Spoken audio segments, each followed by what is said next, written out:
Christine Brennan just exposed the WNBA in a major way.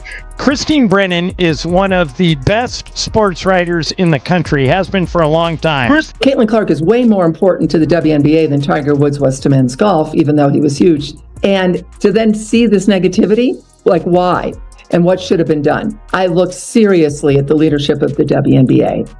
And how could you not be prepared for this moment? You've seen it happening in the Big Ten. You've seen it at Iowa. You see these TV ratings. The WNBA just got exposed in the most embarrassing way possible. Legendary USA Today journalist Christine Brennan decided she'd had enough of the nonsense and dropped a truth bomb so massive it practically flattened league headquarters. We're talking about receipts, pettiness, and a complete gutting of the WNBA's credibility when it comes to how they've mishandled Caitlin Clark. It's a brutal look that should have everyone from the commissioner's office to jealous vets shaking in their squeaky shoes. And seriously, what do you think? Is this epic faceplant by the WNBA all about jealousy over Caitlin Clark? Or is it straight-up clown-level incompetence? Let me know in the comments below if you think the WNBA players are jealous.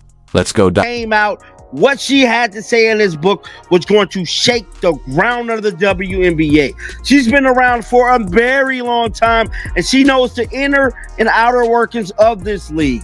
Christine Brennan let it be known in multiple interviews that the WNBA was not ready for a superstar like Caitlin Clark. So, here's how this absolute soap opera began. Christine Brennan, who's basically covered more women's hoops than half the players in the league have spent years on Earth, decided to write a book. And not some cutesy yay girl power fluff either. Nope, she went full investigative pitbull tearing into how badly the league bungled the once-in-a-lifetime Caitlin Clark moment. This wasn't just a spicy hot take, this was scorched earth journalism. And the aftershocks are still rattling the WNBA. The thing I don't get, Christine, is that in the case of Tiger and in the case of Jordan, the other players and the league around them, in Tiger's case, the PGA Tour, realized that a rising tide raises all boats and were incredibly supportive of Tiger and Jordan.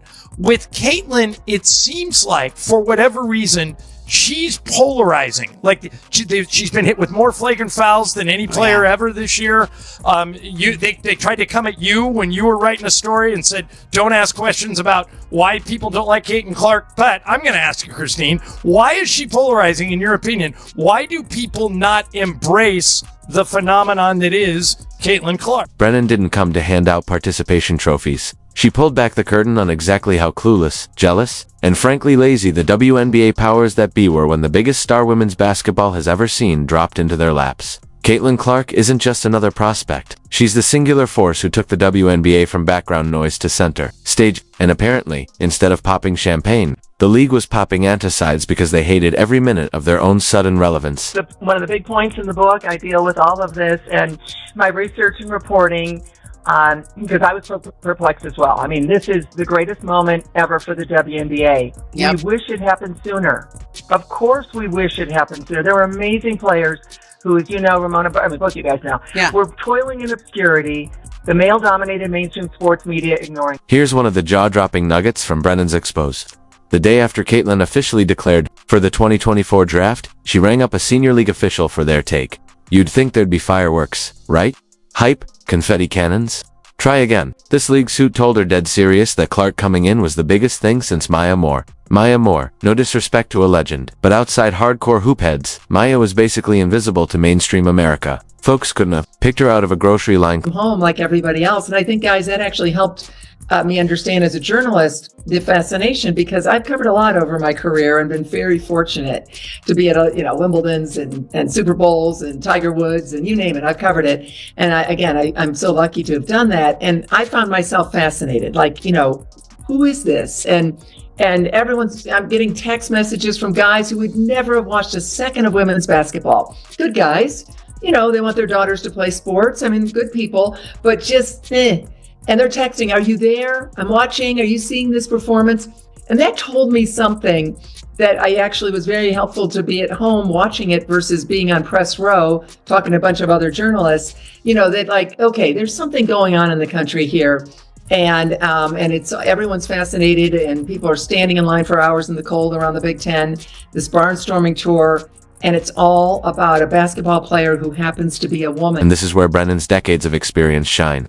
She instantly knew what these clowns didn't.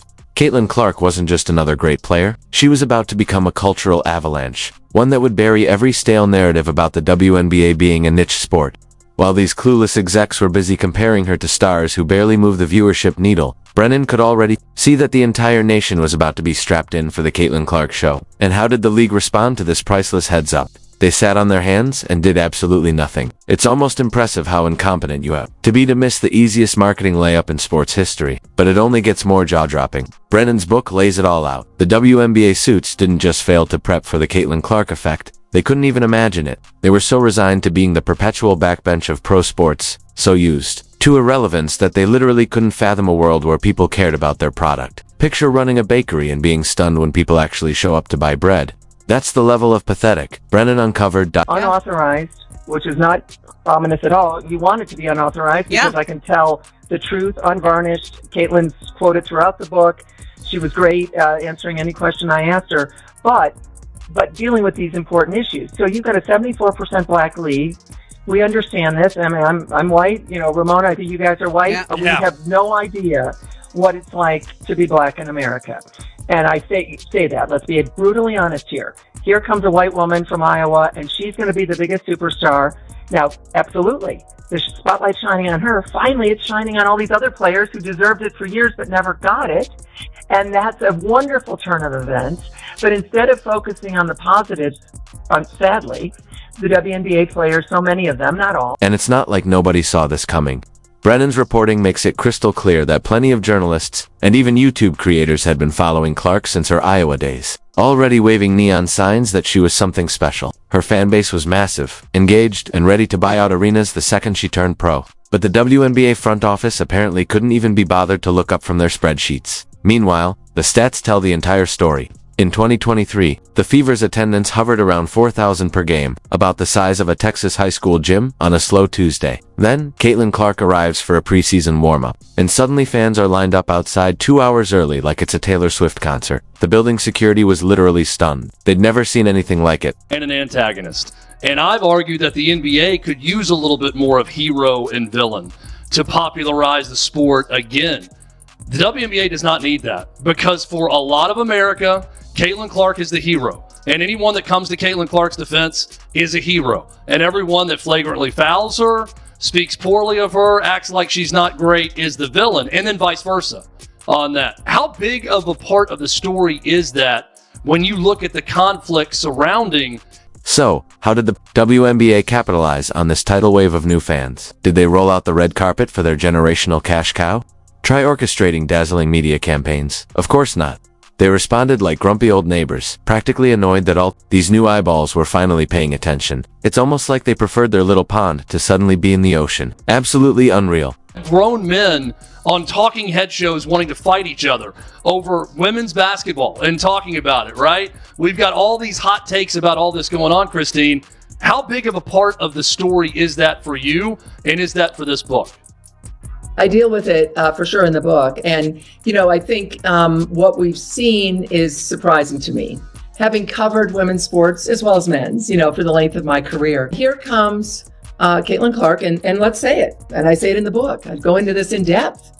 A white woman from Iowa in a 74% black league. That's an issue. The book is the first real journalistic look at this entire season and at Caitlin Clark and what she's done and all these issues that are out there. No holds barred. I shy away from none. And I look at the way players like Diana Taurasi, Brianna Stewart, Cheryl Swoops with her flurry of falsehoods, Cheryl Reeve, the Olympic coach, Gina Auriemma, really tried to minimize her and were very critical of her. That stunned me. You should be saying, this is great. You don't have to cheer for her. You guard her. You play tough. She's not a victim. She loves to throw it at people. She's feisty and tough out there. And that makes her, I think, even more appealing to so many people. But for this group of people to want to say such negative things and be so wrong about her, okay, fine. It's a free country. You can do what you want.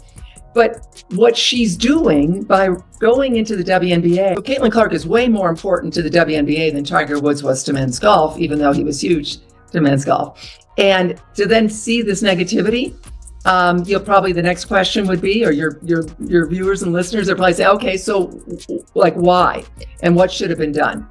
And I looked seriously at the leadership of the WNBA.